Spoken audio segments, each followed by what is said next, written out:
Defense mechanism by Sigmund Freud. First question is defense mechanism are mainly related to which part of personality? यानी रक्षा तंत्र मुख्य रूप से व्यक्तित्व के किस भाग से संबंधित है?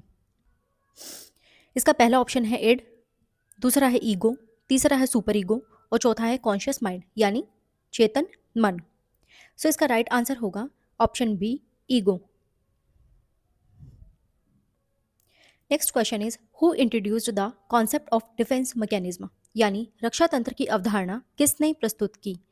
इसका पहला ऑप्शन है कार्ल जोंग, दूसरा है जीन पियाजे, तीसरा है सिगमंड फ्रूड और चौथा है एरिक एरिक्सन. सो इसका राइट आंसर होगा ऑप्शन सी सिगमंड फ्रूड. अगला क्वेश्चन है क्वेश्चन नंबर थर्ड.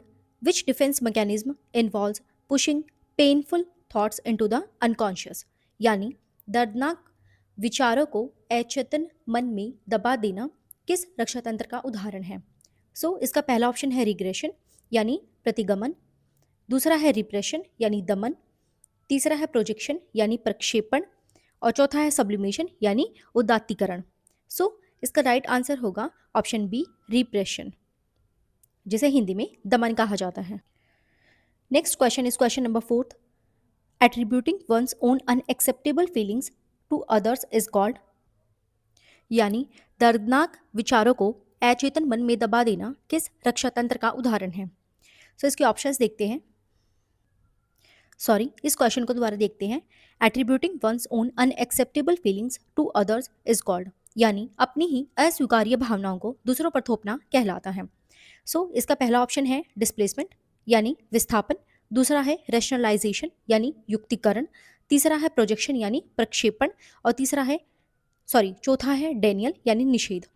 इसका राइट आंसर होगा ऑप्शन सी प्रोजेक्शन. अगला question number 5. Which defence mechanism is considered the most mature यानी निम्नलिखित में से सबसे परिपक्व रक्षा तंत्र कौन सा है? इसका पहला ऑप्शन है रिग्रेशन यानी प्रतिगमन, दूसरा है सब्लिमेशन यानी उदात्तीकरण, तीसरा है डेनियल यानी निषेध, चौथा है प्रोजेक्शन यानी प्रक्षेपण. इसका राइट आंसर होगा ऑप्शन बी, जिसे हिंदी में उदात्तीकरण कहा जाता है. Next question is question number 6.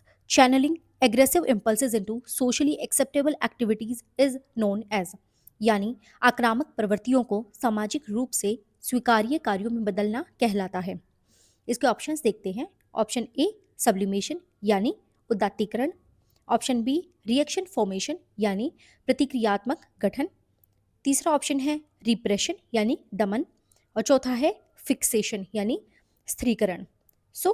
इसका राइट आंसर होगा ऑप्शन ए सब्लिमेशन. अगला क्वेश्चन है question number 7. Showing exaggerated opposite behaviour to real feelings is called यानी वास्तविक भावनाओं के विपरीत अत्यधिक व्यवहार दिखाना कहलाता है. इसका पहला ऑप्शन है डिस्प्लेसमेंट यानी विस्थापन, दूसरा है रिग्रेशन यानी प्रतिगमन, तीसरा है रिएक्शन फॉर्मेशन यानी प्रतिक्रियात्मक गठन और चौथा है प्रोजेक्शन यानी प्रक्षेपण. इसका राइट आंसर होगा option C reaction formation. Next question है refusing to accept reality is known as यानी वास्तविकता को स्वीकार करने से इनकार करना कहलाता है. इसका पहला ऑप्शन है डेनियल यानी निषेध, दूसरा है रिप्रेशन यानी दमन, तीसरा है रैशनलाइजेशन यानी युक्तिकरण, चौथा है सब्लिमेशन यानी उदात्तीकरण.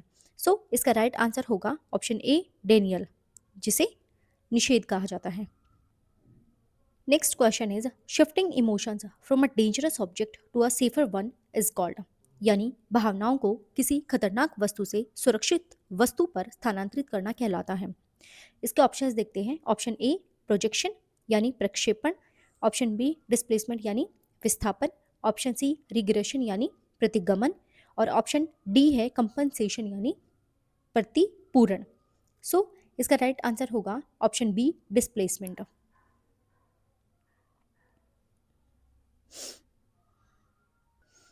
Next question is giving logical explanations to justify unacceptable behaviour is called यानी अस्वीकार्य व्यवहार को सही ठहराने के लिए तर्क देना कहलाता है. इसका पहला ऑप्शन है रिप्रेशन यानी दमन, दूसरा है डेनियल यानी निषेध, तीसरा है रैशनलाइजेशन यानी युक्तिकरण, चौथा है सब्लिमेशन यानी उदात्तीकरण।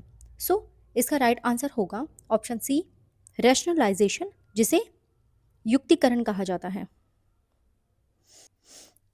अगला क्वेश्चन है, behaving like a child under stress is known as, यानी तनाव की स्थिति में बच्चे जैसा व्यवहार करना कहलाता है।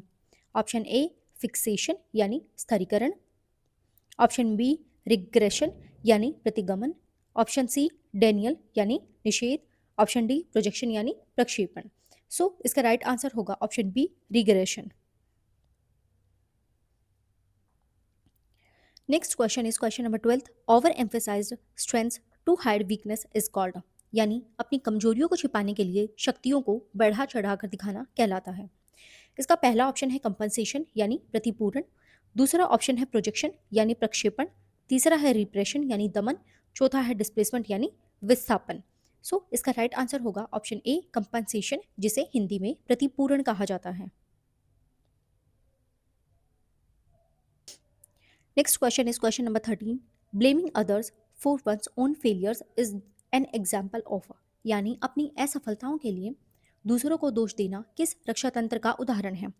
सो इसका राइट पहला ऑप्शन है प्रोजेक्शन यानी प्रक्षेपण, दूसरा है रिग्रेशन यानी प्रतिगमन, तीसरा है सब्लिमेशन यानी उदात्तीकरण, और चौथा है डेनियल यानी निषेध। सो इसका राइट आंसर होगा ऑप्शन ए प्रोजेक्शन, जिसे हिंदी में प्रक्षेपण कहते हैं।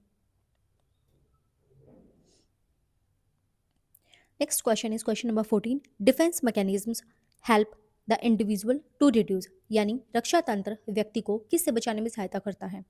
पहला ऑप्शन है इंटेलिजेंस यानी बुद्धि, दूसरा एंजाइटी यानी चिंता, तीसरा मोटिवेशन यानी प्रेरणा, और चौथा है लर्निंग यानी अधिगम।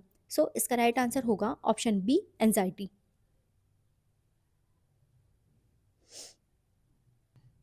Next question is turning anger from a boss into anger towards family is called, यानी बॉस पर गुस्सा निकालकर परिवार पर निकालना क्या कहलाता है।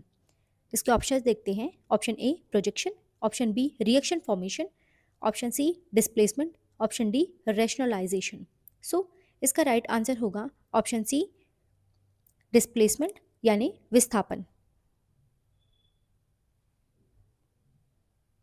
Next question is question number 16. When a person consciously pushes an unacceptable desire out of awareness, it is called, यानी जब व्यक्ति किसी अस्वीकार्य इच्छा को जानबूझकर दबाता है तो उसे क्या कहा जाता है। इसका पहला ऑप्शन है रिप्रेशन यानी दमन, दूसरा है सप्रेशन यानी दमन नियंत्रण, तीसरा है डेनियल यानी निषेध, चौथा है प्रोजेक्शन यानी प्रक्षेपण। सो इसका राइट आंसर होगा option B suppression. Next question is converting socially unacceptable desires into art, music and sports is called, यानी सामाजिक रूप से अस्वीकार्य इच्छाओं को कला, संगीत या खेल में बदलना कहलाता है। इसके ऑप्शंस है ऑप्शन ए रिग्रेशन यानी प्रतिगमन, ऑप्शन बी डेनियल यानी निषेध, ऑप्शन सी सब्लिमेशन यानी उदात्तीकरण, ऑप्शन डी फिक्सेशन यानी स्थिरीकरण। सो इसका राइट आंसर होगा ऑप्शन सी सब्लिमेशन, जिसे हिंदी में उदात्तीकरण कहा जाता है। Next question, question number 18 is hiding real feelings by showing exaggerated politeness or morality is known as, यानी अत्यधिक शालीनता या नैतिकता दिखाकर वास्तविक भावनाओं को छिपाना कहलाता है। इसका पहला ऑप्शन है रिएक्शन फॉर्मेशन यानी प्रतिक्रियात्मक गठन, दूसरा है प्रोजेक्शन यानी प्रक्षेपण, तीसरा है डिस्प्लेसमेंट यानी विस्थापन, चौथा है कंपनसेशन यानी प्रतिपूरण। सो इसका राइट आंसर होगा ऑप्शन ए रिएक्शन फॉर्मेशन, जिसे हिंदी में प्रतिक्रियात्मक गठन कहा जाता है।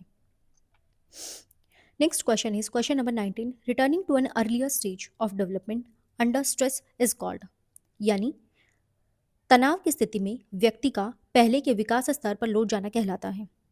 इसका है पहला ऑप्शन रिग्रेशन यानी प्रतिगमन, दूसरा ऑप्शन है फिक्सेशन यानी स्थिरीकरण, तीसरा है सब्लिमेशन यानी उदात्तीकरण, और चौथा है प्रोजेक्शन यानी प्रक्षेपण।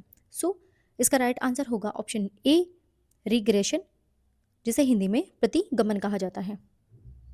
Last question is question number 20, defence mechanism mostly operates at which level यानी रक्षा तंत्र सबसे अधिक किस स्तर पर कार्य करते हैं? इसका पहला ऑप्शन है कॉन्शियस यानी चेतन, दूसरा है अनकॉन्शियस यानी अचेतन, तीसरा है रैशनल यानी तर्कसंगत और चौथा है सोशल यानी सामाजिक। सो इसका राइट आंसर होगा ऑप्शन बी, अनकॉन्शियस यानी अचेतन।